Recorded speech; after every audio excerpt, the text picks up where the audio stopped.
خیلی ممنونم که در سال گذشته تحمل کردید که من نباشم، با اینکه باید می بودم به عنوان یکی از مشایخ شما. هیچ کار نکردم، بقیه عزیزان خدمت ها رو انجام میدادن و دیگه از رو رفتم. امسال گفتم دیگه نه، خواهش میکنم، ولی خدا رو شکر داره ثمر میده و به فیض خدا همگی با هم به اضافه مهمانانی که خواهیم داشت 20 ژانویه اینجا رونمایی از عهد جدید در 14 زبان محلی ایران رو در اینجا جشن خواهیم گرفت با هم دیگه. بنیاد داریم برای خداوند. اون موقع این به این معنی هستش که قسمت اعظم بار من دیگه از رو دوشم میفته. اون موقع دیگه کماکان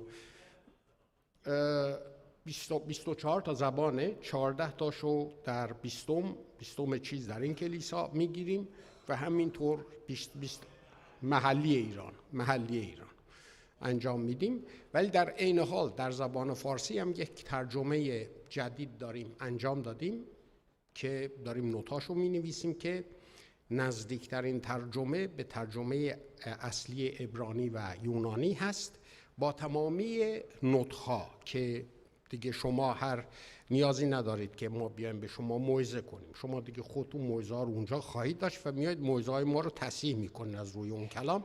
اونم در راهی که انجام خواهیم داد. ولی اینا رو برای این گفتم که در سال 24 بعد ادوارد سعی خواهم کرد که تمامی کاستی ها رو به قول یعنی از رو رفتم دیگه اینجوری بگم.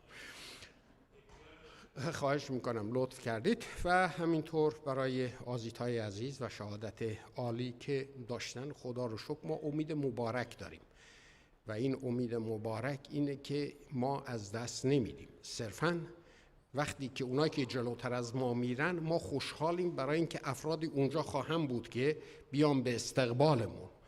اونایی که کسی رو ندارن اونجا بیان به استقبالشون، اونا باید نگران باشن که برن اونجا مثل این بچه یتیما باید وایستن که آقا یکی ما رو تحویل بگیره. اینه که حالا دعا نکنید عزیزانتون زودتر برن اونجا. من اونجا خواهم بود همه شما رو تحویل میگیرم، ولی واقعیت این هستش ما در مسیح امید مبارک داریم و واقعیت این هستش که مسیح کاری کرد که به ما این جرأت رو داره که در حالی که زندگی میکنیم با مرگ روبرو بشیم. برای اینکه اگه این کار رو نکنیم واقعا داستان مرگ داستان تأسف انگیزیه، خطرناک هم هست. برای اینکه مرگ پایان کار نیست، بعد اون تازه پدردراری شروع میشه. ولی اگر با مرگ زمانی که زنده هستیم روبرو بشیم، اون موقع آدرسمون عوض میشه، فقط همین، و آدرس بهتری به ما داده میشه. برای همین پولس در غلاطیان فصل 2 آیه 20 میگه با مسیح مصلوب شدم ولی دارم زندگی میکنم، و بعد اضافه میکنه ولی زندگی که الان در جسم دارم میکنم به ایمان بر پسر خدا میکنم که مرا محبت کرد و جان خودش رو در راه من داد.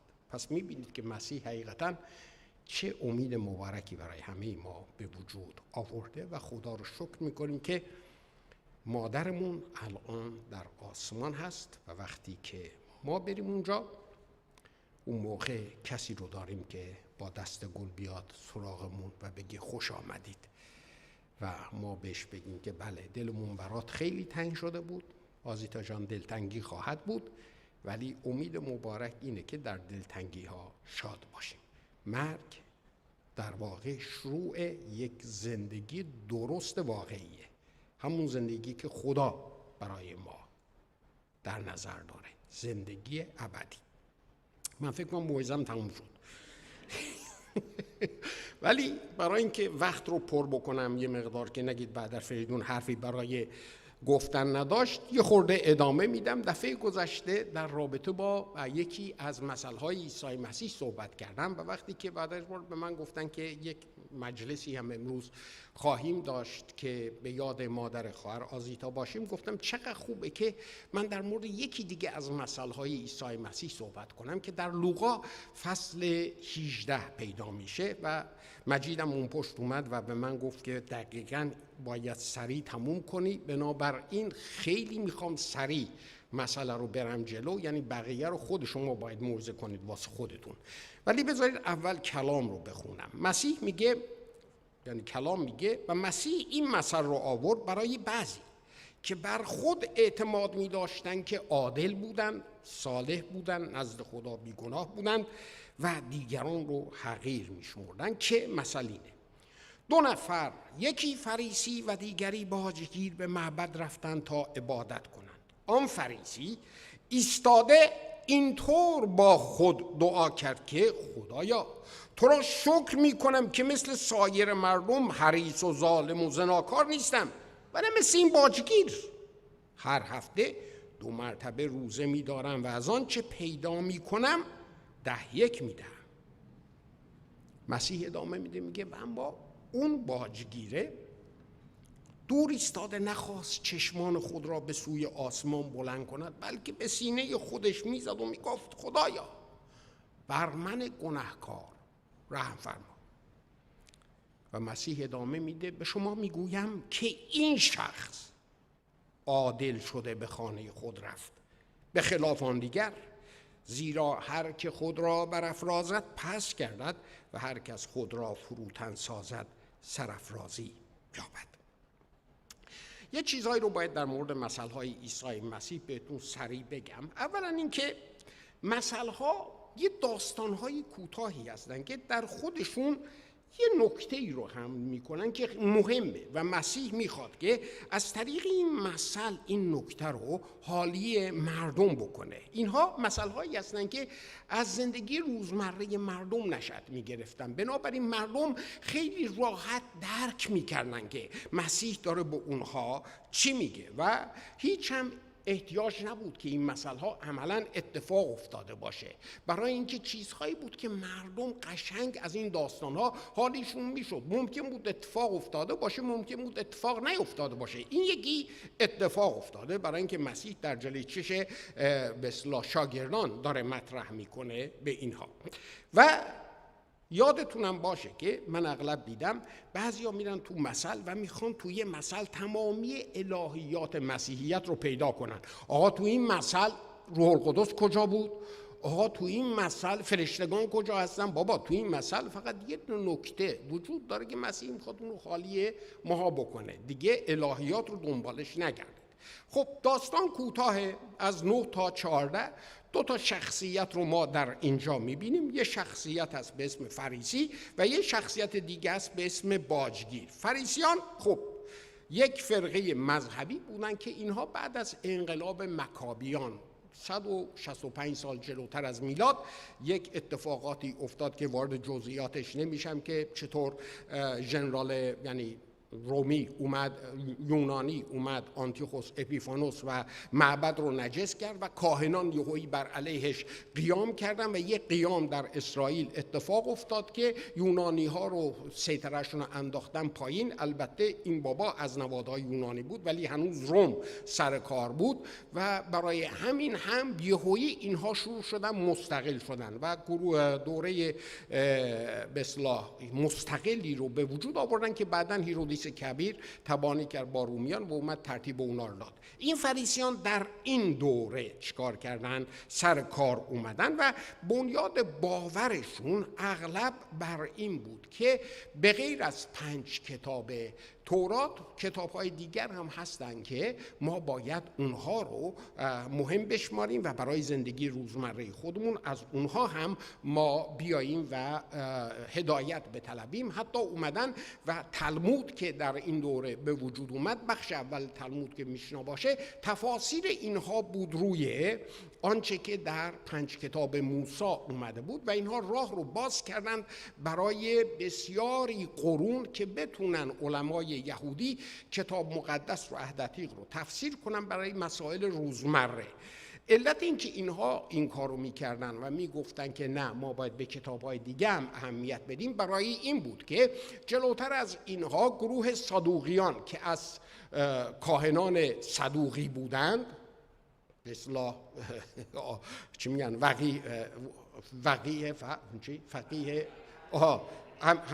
ولی فقیه بودن، اینها اجازه نمیدادن کسی دیگه بیاد ولی فقیه بشه. اینها یک انقلابی بود بر علیه نظام انجام دادند که اتفاقا در یه مقطعی هم خیلی سر صدا به پا کرد و در نتیجه اومدن گفتن میدونید چرا فقط اونها؟ پس فریسیان آدمهای معمولی بودند، جز اون کاهنا ماهنا اینا نبودن که ولایت فقیه داشته باشن و در این حال یک سری کاتبان هم که کپی میکردن کتاب مقدس رو به اینها پیوسته بودن و تبدیل شده بودن به یک گروه مذهبی خیلی قوی و برخلاف صدوقیان که میگفتن نه باید همتون بیایید به معبد، اینا میگفتن نه خیر آقا، فقط در معبد نیست، خارج از معبد هم میشه پرستش کرد، در همه جا میشه پرستش کرد و منظورشون در همه جا کنیسه ها بود و اینها مقر نفوذ خودشون رو انداخته بودن تو کنیسه و کنیسه ها خیلی در اون موقع مهم شده بود. حالا اینها افرادی بودن که کلام خدا رو میتونستند تفسیر کنن به مردم و اغلب اون کنایه هایی که مسیح مینداختن به طرف این افراد بود، برای اینکه در تفاسیر خودشون معمولاً شونه خاکی میرفتن. در اون طرف شخصیت ما باجگیر رو داریم که این باجگیرها آدمایی بودن که همه ازشون بدشون میومد، یعنی کسی نبود که شما در یهودی داشته باشی که از اینها بدش نیاد. حتی رومی ها هم که اینها برای اونا داشتن کار میکردن از اینها بدشون میومد. چرا؟ برای اینکه اینا با اینکه یهودی بودن برای رومی ها به اسم مالیات که نه، پول زور جمع میکردن. چرا پول زور؟ رومیا به اینا گفته بودن مثلا آقا شما از هر خانواده 10 پوند پول بگیر، اینا از هر خانواده 40 پوند پول میگرفتن. 30 پوند میرفت جیب خودشون، نه 35 پوند میرفت جیب خودشون. چرا؟ میرفتن به رومی ها میگفتن که بابا اینا پول ندارن بدن که ما به زور تونستیم 5 پوند بگیریم.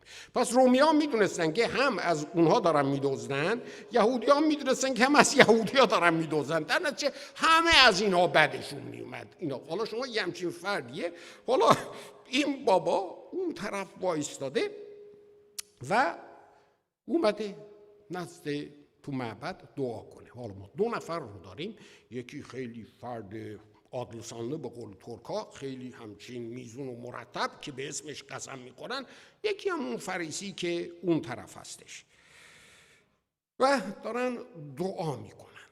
علت این که اینو من انتخاب کردم که امروز صحبت کنم برای اینه که خیلی از مواقع ما میتونیم خودمون رو در این شخصیت و یا در اون یکی شخصیت پیدا کنیم. این نیستش که ما همیشه در یکی از اینا باشیم، نه، در این شرایط مختلف زندگی سویچ میکنیم که چجوری ما باشیم و این بده. اینجا ما 2 تا به اصطلاح روش میبینیم که 2 نفر با 2 روش مختلف دارن میان به نزد خدا و مسیح جالبه برمیگرد میگه اون یارو رو میبینی، اون فریسیه رو، اون نه، اون باجگیره در حضور خدا مقبول واقع شد و رفت به منزل. خب امروز خیلی سریع اول در مورد 2 تا اشتباه این فریسی باهاتون صحبت خواهم کرد و بعد در مورد خودمون 2 تا حقیقت رو خواهم گفت و بعد در مورد خدا هم 2 تا حقیقت دیگر رو بهتون خواهم گفت و امیدوارم که بتونم همه رو بگم. بنابراین نیاز دارم که یکی بگه خدا قوت، این فکر کرده که همه اینا رو میتونه الان به ما بگه، ولی خواهم گفت. اشتباه اولی که این بابای فریسی داشت این بود که منش غلطی داشت. این بابا طریق اومدنش به حضور خدا غلط بود. عزیزان اگر ما میخواهیم به حضور خدا بیاییم، یکی از اون عوامل اصلی اومدن به حضور خدا که از ما طلب میشه فروتنی هستش.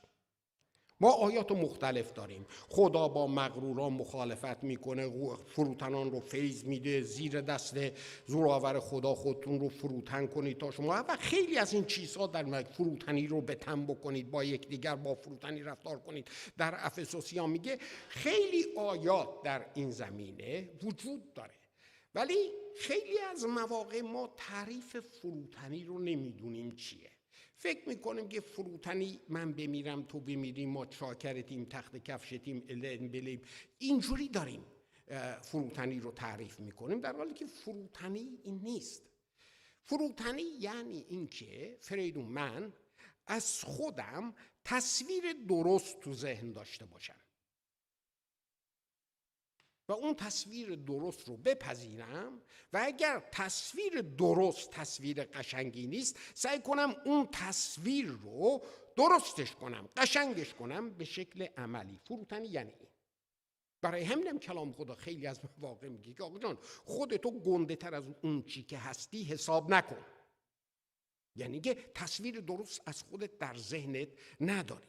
مشکل ما زمانی شروع میشه که ما به تصویری که از خودمون هست به شکل واقعی تو ذهنمون، تصویر واقعیمون، مراجعه میکنیم که وای چه تصویر چاخانیه، آقا من این، آقا ولش کن اینو. به جای اینکه کار کنیم که اون تصویر عملاً یک تصویر درستی باشه، پناه میبریم به چی؟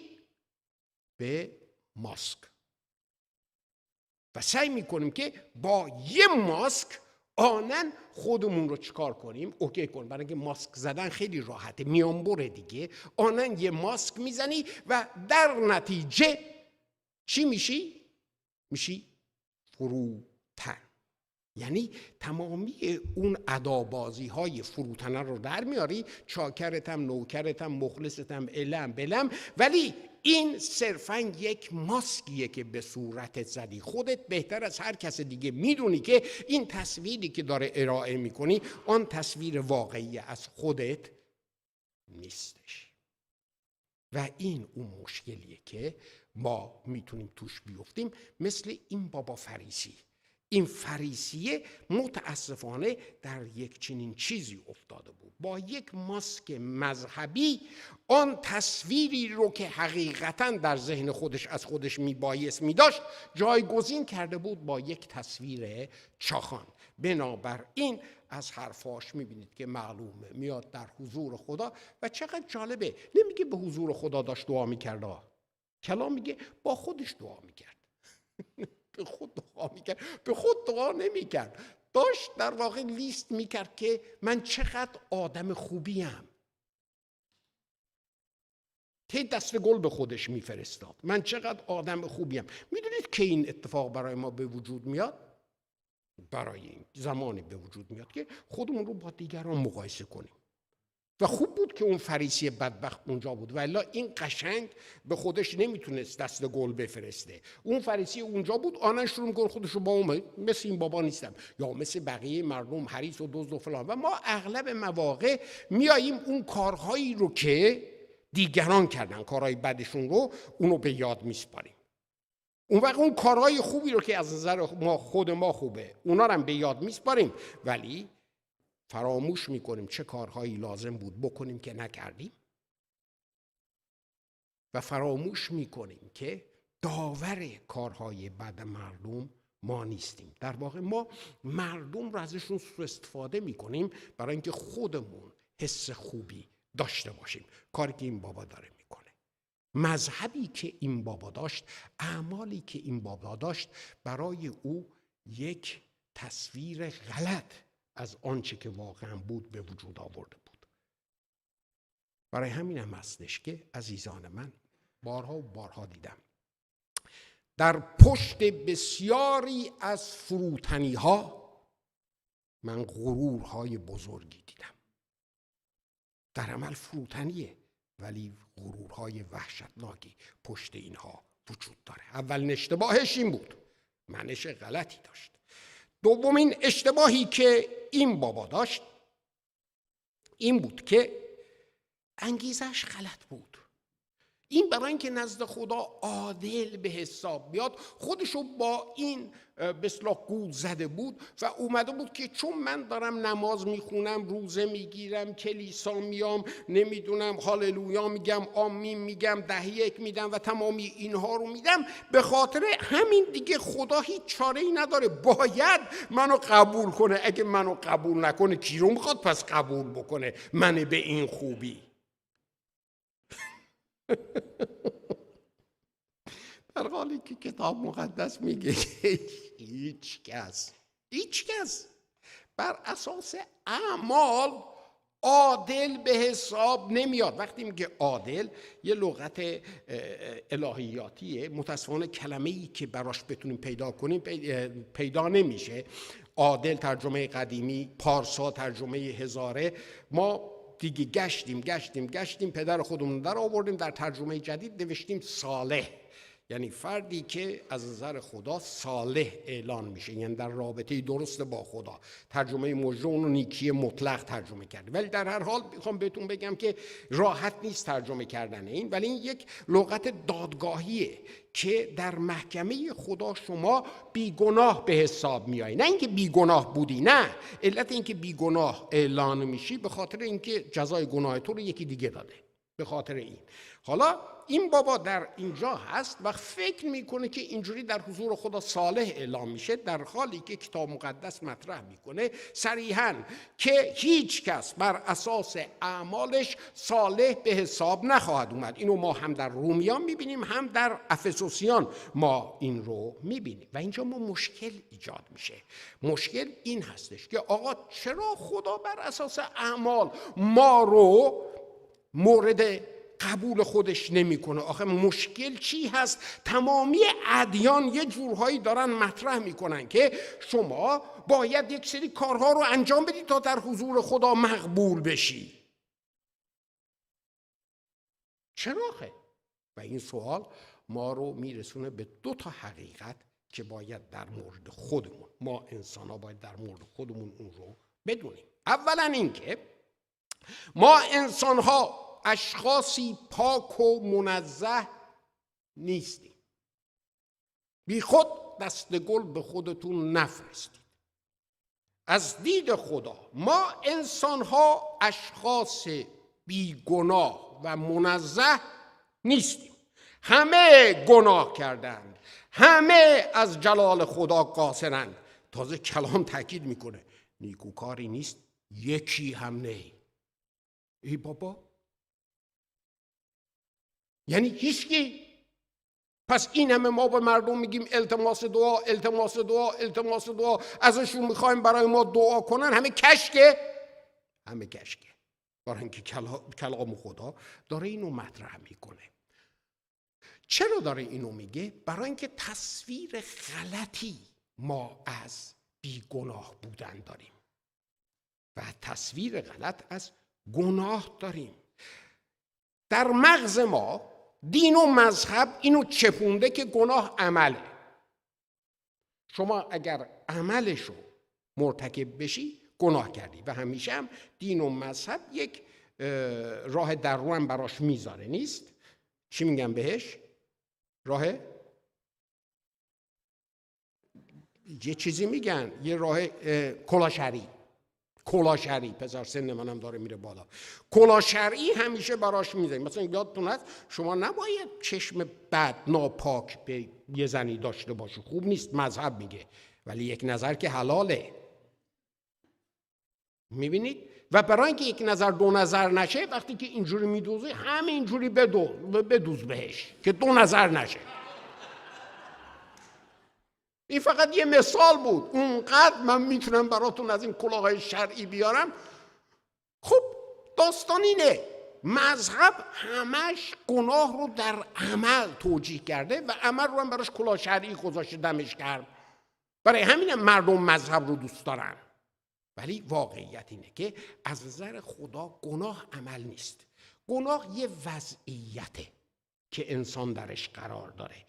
گناه زمانی این وضعیت برای بشر به وجود اومد که بشر بر اساس آن تعریفی که خدا در رابطه داشت گفت نه، این رابطه دو طرفه‌ای که تعریفش تو میکنی من نیستم، تعریف رابطه باید من باشه. خدا بهش گفت میدونی چیه، اینجوری ما نمیتونیم با هم رابطه داشته باشیم. رابطه‌ای که تو تعریفش کنی قدوسیت منو زیر پا میذاره. ما رفتیم کنار، خدا میره کنار، روح القدس میره کنار، روح خدا از بشر میره، بشر میمیره و بشر خودش رو در وضعیتی پیدا میکنه که نسبت به همه چی گمه. تا قبل از این قضیه با خدا در رابطه دو طرفه بود، میدونست موجودیتش در این دنیا برای چیه، میدونست هدف خدا براش در این دنیا چیه، همه چیز براش معلوم بود، آشکار بود. ولی وقتی که خودش رو در یک چنین وضعیتی پیدا میکنه که نسبت به همه چی گمه، جواب هیچ سوالی رو نداره، اصلا علت وجودی خودش رو در این دنیا نمیدونه چیه، ترس وجودش رو گرفته، خودش رو زبون و بیچاره میبینه، خدا اسم این وضعیت رو میذاره گناه. گناه وضعیته. و چون آب از سر چشمه گلالود شد از آدم، تمامی انسانهایی که از آدم به بعد به وجود میان همه در وضعیت گناه به وجود میان، همه در این وضعیت گمگشتگی به وجود میان. بنابراین عمل گناه صرفاً میوه این وضعیته. شما یه درخت گلابی که کرموه، شما نمیتونی امسال اون درخت چیزاشو بچینی، گلابیاشو بریزی و بگی انشالله سال بعد بدون کرم خواهد بود. نه، سال بعد بازم کرمو خواهد بود، بازم کرمو خواهد بود. برای اینکه این طبیعت این درخت خرابه. به همون شکل انسان در وضعیت گناه کاری به غیر از گناه نمیتونه انجام بده. برای همین هم هستش که شما چه عمل گناه انجام بدی، چه عمل گناه انجام ندی، گناهکاری.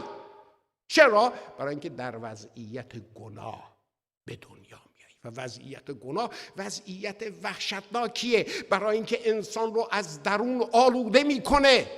یادتون است چرا دستاشون رو نمیشورن؟ مسیح گفت که دستاشون رو بشورن نشورن فرقی نمیکنه، برای اینکه آلودگی از درونه، از کوزه همون برون تراوت که دروست. شما چه عرق بخوری چه عرق نخوری، این ربطی به نجس شدن تو نداره. میتونی سالیان سال عرق نخوری کماکان نجس باشی، گوشت خوک نخوری کماکان نجس باشی. چرا؟ برای مسیح اضافه میکنه افکار بد، شهوات دل، کینه ها، تمامی این چیزهایی که در درونته، اینها هستش که انسان رو نجس میکنه. و شما بیاید به من بگی که من اینا رو ندارم. همه ما از درون آلوده ایم. این وضعیت گناهه. وضعیت گناه اراده انسان رو اسیر میکنه. خواستن توانستن نیست عزیزان من. همه ما میدونیم چه چیزی بده چه چیزی خوبه. چرا؟ چون وجدان رو داریم. ولی وقتی میخوایم انجامش بدیم میبینیم قدرت انجام چیزهای خوب رو نداریم و قدرت انجام ندادن چیزهای بد رو هم نداریم. پولس میگه وای بر من وقتی که اینو میبینم شریعت دیگه‌ای داره در من کار میکنه. آره، شریعت دیگه میدون چیه؟ شریعت وضعیت گناهه که اراده ما رو اسیر کرده، اجازه نمیده که آنچه رو که درسته انجام بدیم. بدتر از این، اراده خدا برای انسان که مرگ نبود که.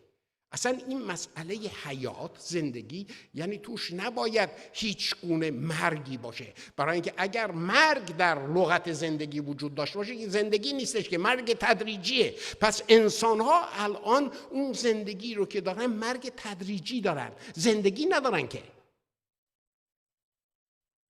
مرگ بر سرنوشت ما حاکم شد و این وضعیت گناه اتوماتیک ما رو در دشمنی با خدا قرار داد. ما دشمن خدا به حساب میاییم. مهم نیست خدا چقدر ما رو دوست داره. دقت میکنید؟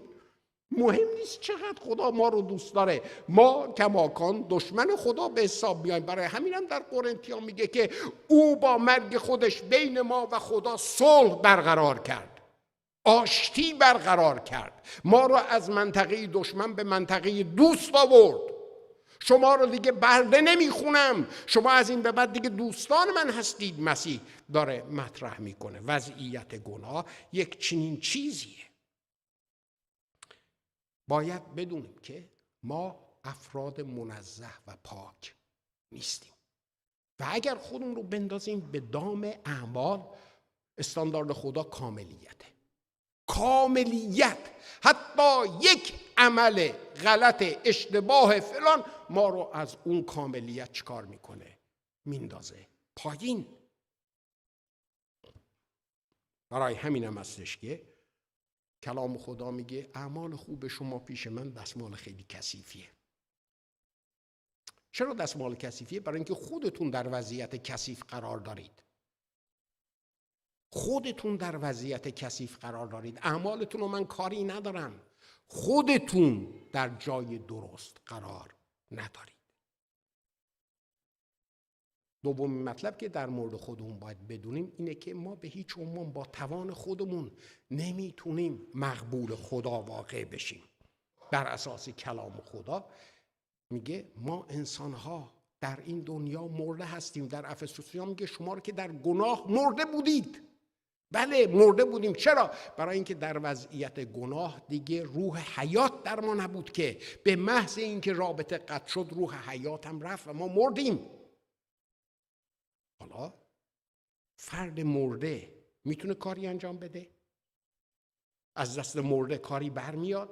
برای همینه که میگه که شما رو که در خطایا و گناهان مرده بودید برخیزانید و در جایهای آسمانی نشانید. در اشعیا میگه دست خداوند کوتاه نیست که دراز نشه، گوشش کر نیست که نشود.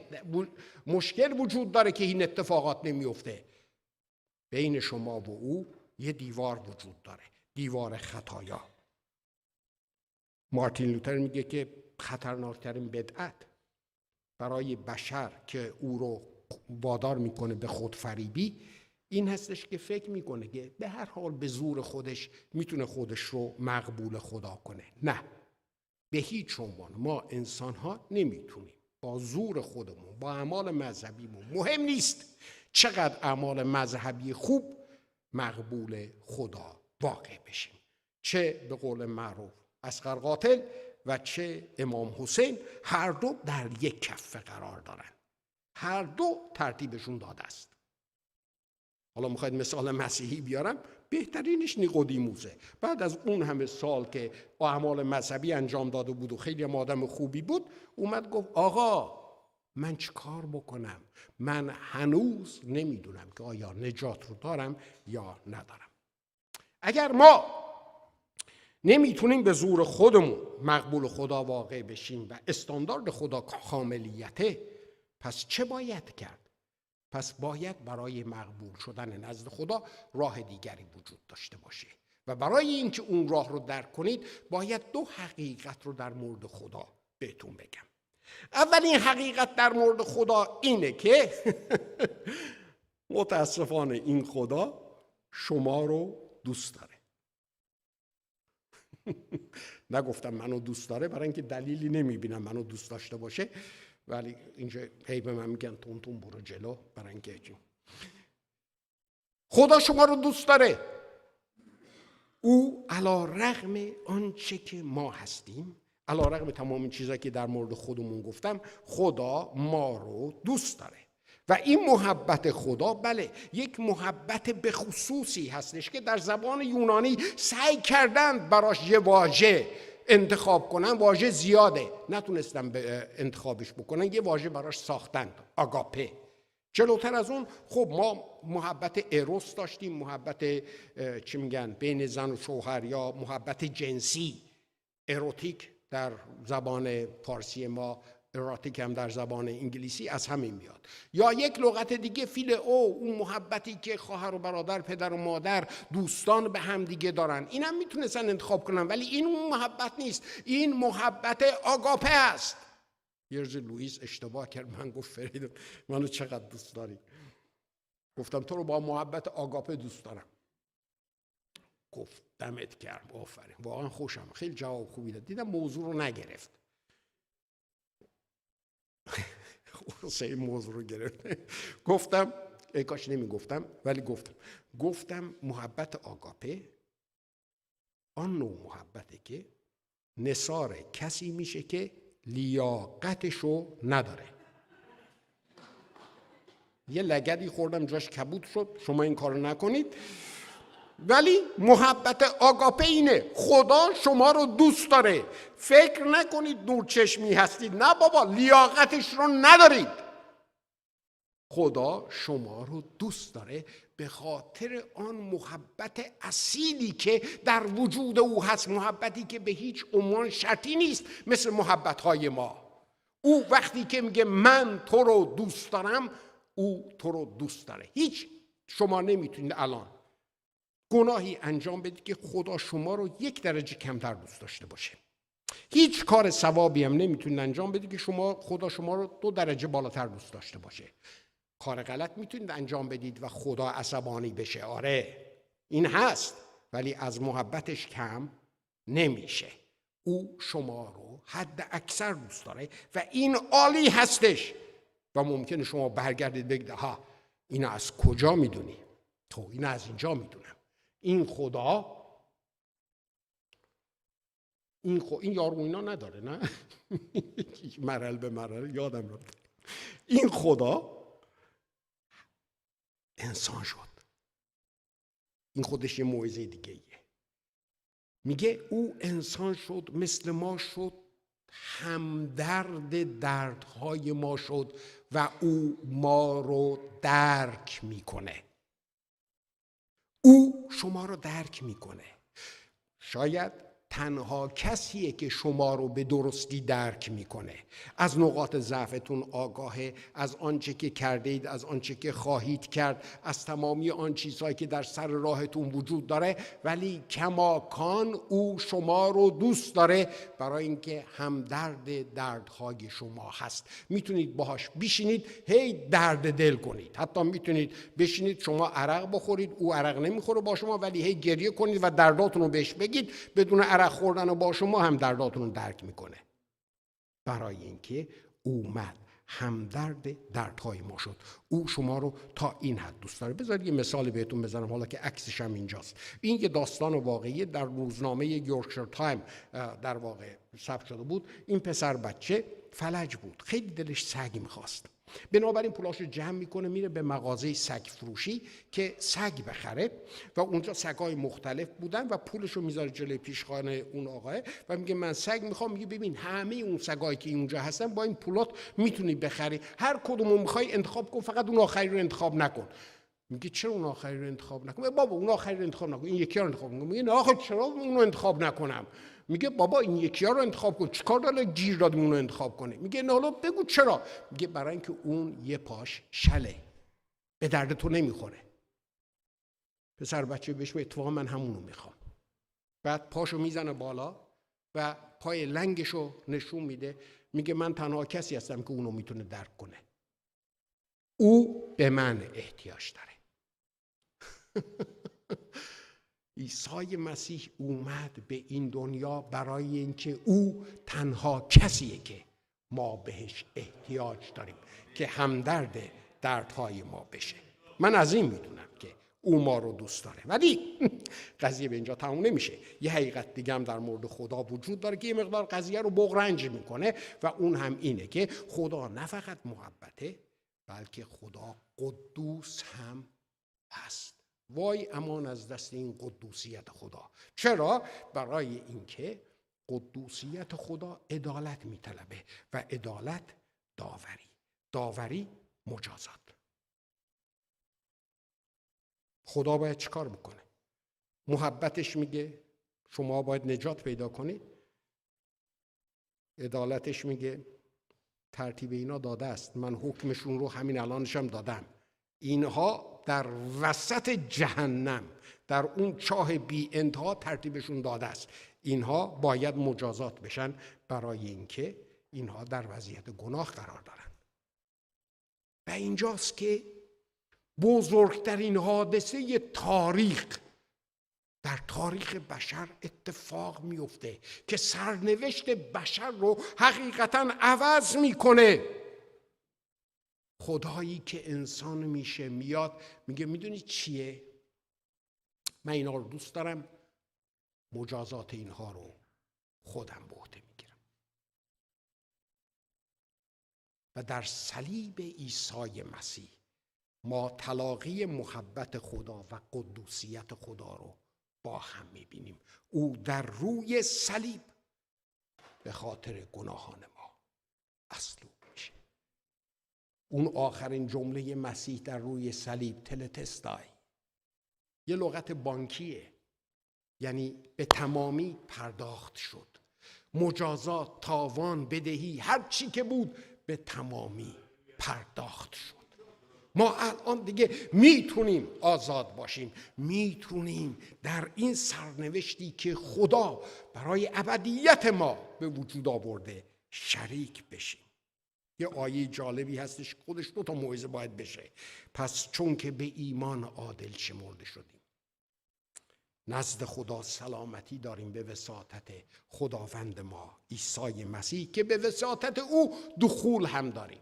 این لغت دخول رو فقط در 2 جمله بهتون بگم، خیلی جالبه. این لغت دخول در یونانی 2 معنی داره. اولین معنیش اینه که یکی رو بیارم به حضور پادشاه برای اینکه بهش پاداش داده بشه، و دومیش معنیه یه بندر رو داره که کشتی هایی که طوفان زده هستن و نمیخوان در طوفان باشن میان در اون بندر پناه میگیرن. و میگه که به خاطر کاری که مسیح کرد ما الان در حضور پادشاه میتونیم بیایم بریم، دخول داریم و در دریاهای طوفانی زندگیمون هر چی که هست میتونیم در این بندر پناه بگیریم به خاطر آن کاری که عیسی کرد.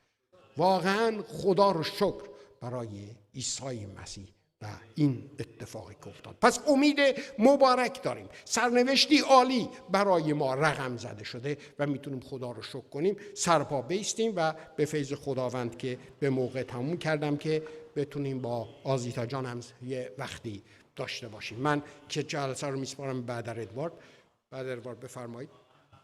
خواهش میکنم.